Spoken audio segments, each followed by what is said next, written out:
Hello everyone, now I'm running for Run for School or Run per Nong. Today I'm run in 21 kilometer. Let's start it.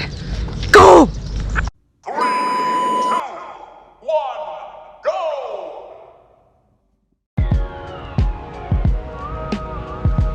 ทุกคนตอนนี้นี้กำลังไปกิน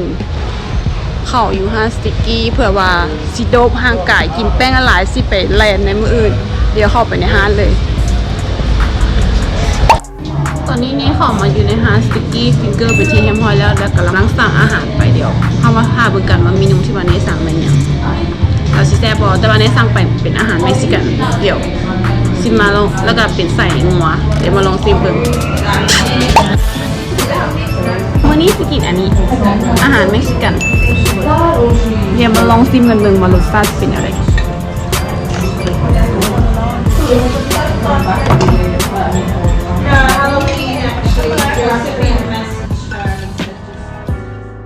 นี่มาแล้ว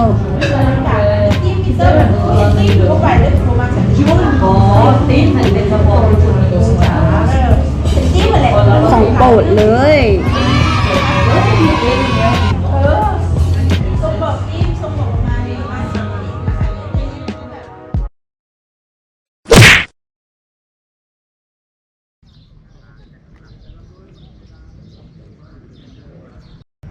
มาฮอดเดินท่าหลวงเป็นที่เหียบห้อยแล้วกะกำลังเดือดเศร้าๆอยู่กะเป็นกำลังใจให้ในเด้อกำลังบอมห่างกายเดียวหาว่าเบิ่งกันว่ามื้อนี้ในสิจบในระยะ21กิโลเมตรบ่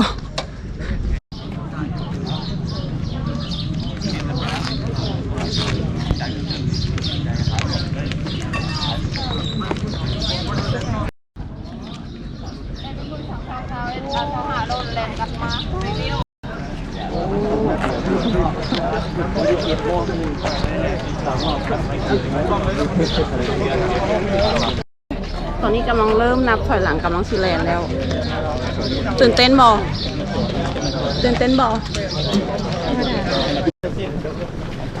เริ่มแลนแล้วพวกมันอย่างไรแลนไก่กล้องเฮาสิบนนี้ระยะทางเพราะว่าเฮาสิวอล์กไปนำเนาะเดี๋ยวเอาบรรยากาศให้เบิ่งเขาที่เราเบิ่งกันว่ากล้องเขาไม่ใช่กันสั่นสำเร็จรีวิวกล้องไปนั้น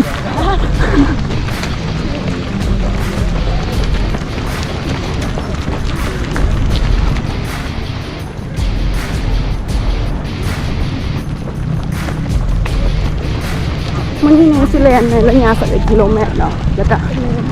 เดินในน้ำไทยแลนด์อ้อมเดินขนาดจะเป็น3ห้องในระยะ6ห้องเนาะในระยะขอไปห้องในระยะ11กิโลเมตร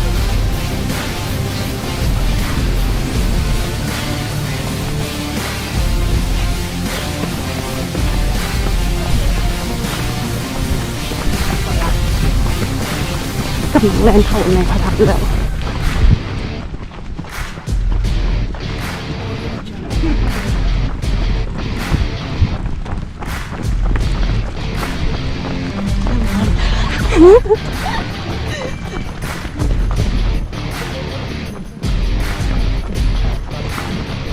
สำหรับถ่ายทียังบุเคยแลนในตอนซ้อลองมาบึงนะเพราะว่าเพิ่นเปิดไฟให้ท่านหลวงงามเสียงสั่นเลยหอบเลยเริ่มหอบแล้วแมนอยู่อันนี้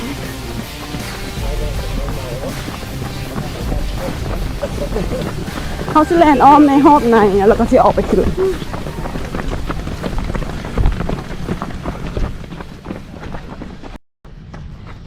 ตอนนี้ก็ออกมาจากในเดินท่าหลวงแล้วห้องกำลังออกมาจากด้านนอกนะแถวหลักทุ่งกำเมื่อยอยู่เนาะแต่ว่าก็โอเคอยู่มันก็จะเมื่อยแต่ตอนขึ้นคอยแหละแต่ว่าต่อไปกันไม่คือกันกูคือกันลองบึง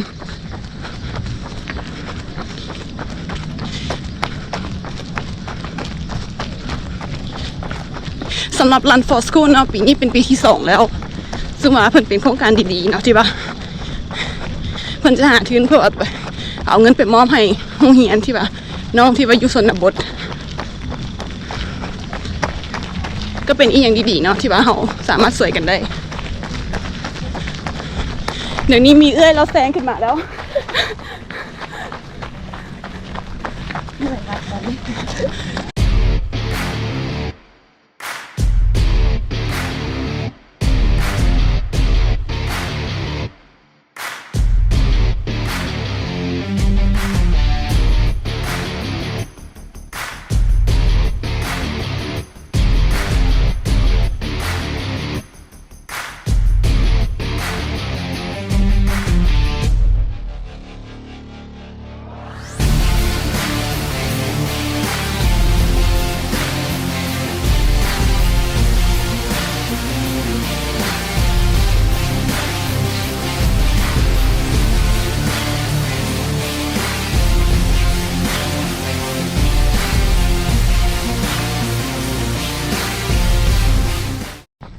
ตอนนี้นี่มาอยู่ที่รอบที่2แล้วแถวหน้าหายไปเบิดเลยเหลือแต่เฮากับเป็นอย่างน้อยคอยแล่นเอาโบเด่นระยะทางแต่ว่าก็สิให้จบภายใน11 กิโลเมตรในมื้อนี้หวังว่าสิบ่ฮอดเที่ยงเนาะ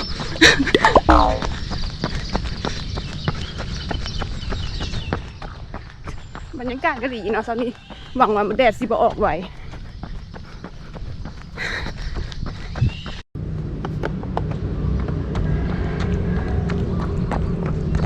ตอนนี้แลนมาฮอดหลังทาดแล้วเป็นรอบที่2เป็นกำลังใจให้เด้อหลังทาดก็งามเนาะพระธาตุหลวงจ้ะ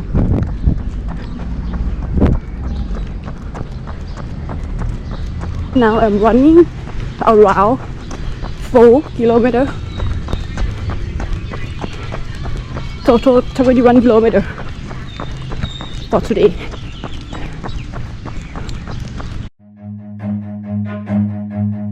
Run.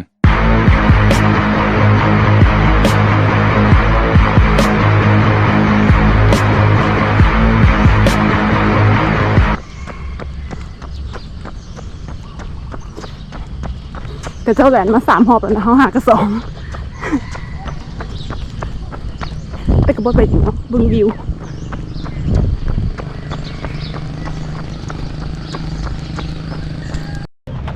เป็นอะไรเอ้ย ฮะ เป็นอะไรจะกิโลแล้ว 12หายใจทางหูขุมคนแล้ว สิบไหวแล้ว มาเด้อ สิบไหวแล้วเอ้ยนั่งแรงคนเดียวอะต่อไปแค่ของ ไปกับแก๊ง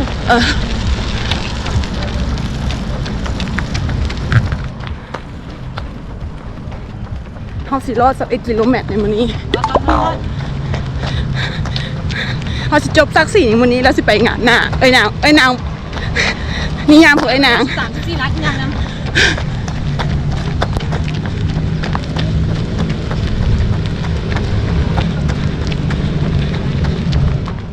แดดกำลังเริ่มออกแล้วตอนนี้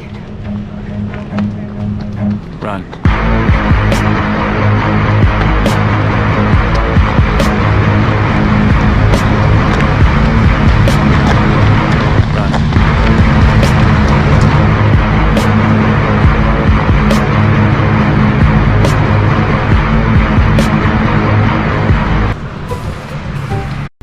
ตอนนี้เริ่มสิบไหวแล้วหลังจ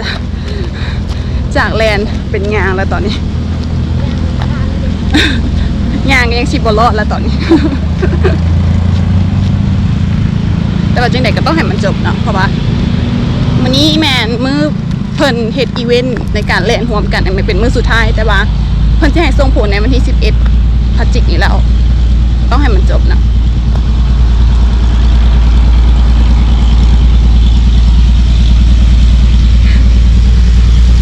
แดดแห้งขนาด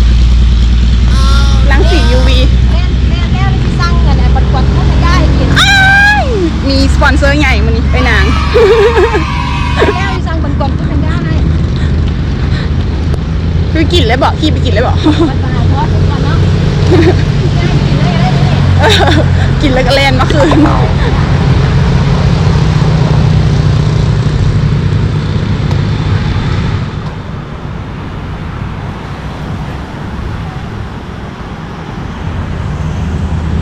ตอนนี้ได้ประมาณ18 กิโลแล้วใกล้แล้ว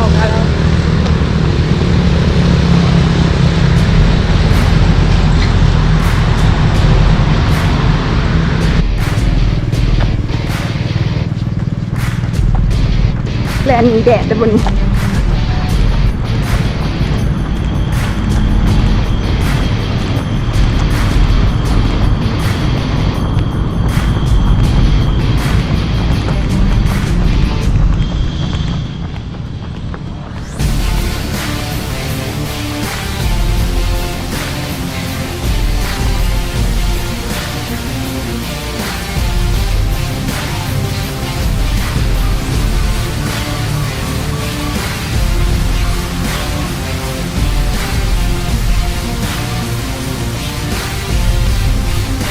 แดดแห้งขนาดต้องเดินรีแดดก่อน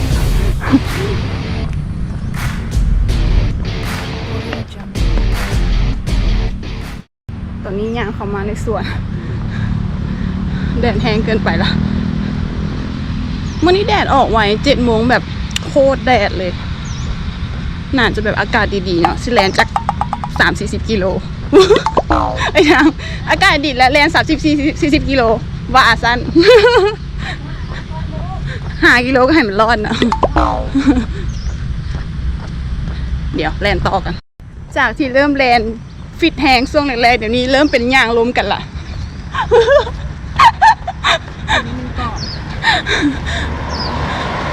เริ่มเป็นย่างสมอ้อมฮอบท่าหลวงละ มาเรียนค่ะ ไปก็ไป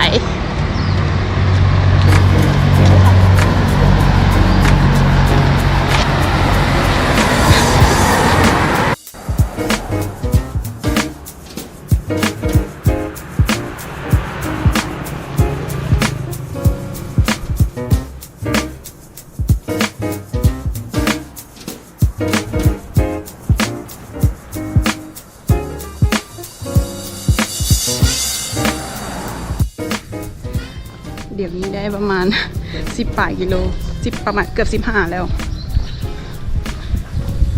จากที่แลนด์เมื่อกี้นี่เริ่มหยุดแล้วเมื่อยบวยฮอน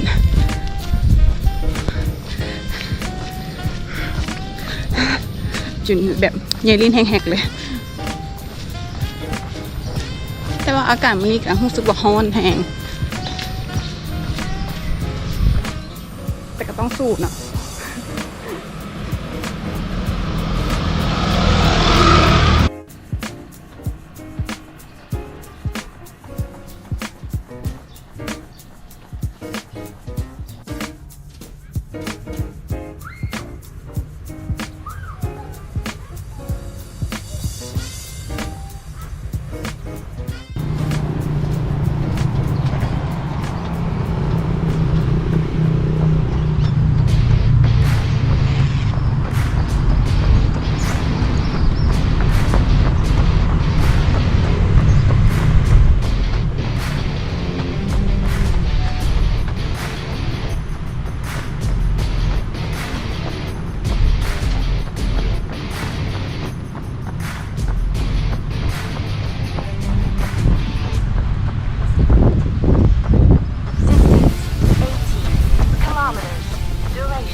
ใกล้สิจบแล้วเนาะตอนนี้ได้ประมาณ18 กิโลเมตร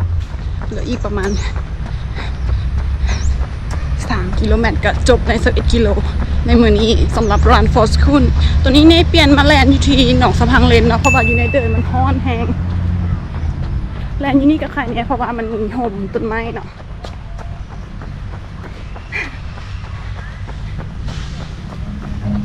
ยังให้มันฮอด3 กิโลเมตรไป Run.